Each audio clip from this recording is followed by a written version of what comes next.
Bantay sa masasamang loob ang mga security guard, pero paano na lang kung ang mga CQ ang mismong masasama ang loob? Sa UP Los Baños, arestado ang 3 gwardya dahil sa panggagahasa ng isang estudyante at ginang. Ang mga suspect sangkot din daw sa illegal na droga. Umaaksyon si Gary De Leon.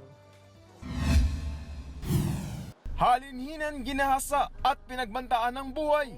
Yan daw ang naranasan ng 17 anyos na estudyante ng UP Los Baños at ng isang ginang sa kamay ng 3 security guard ng universidad.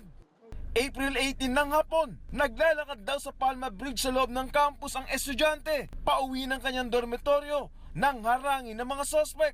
Tinutukan siya ng patalim at dinala sa abandonadong gusali kung saan naganap ang pangahalay. Halos ganito rin ang naranasan ng isang 42 anyos na ginang noong June 14.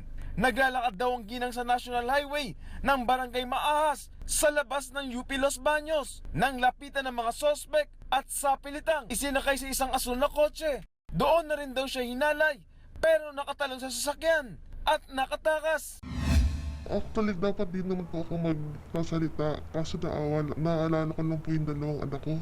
Kasi baka po mamaya sila po ang balikan kasi nga po nakatakas po ako.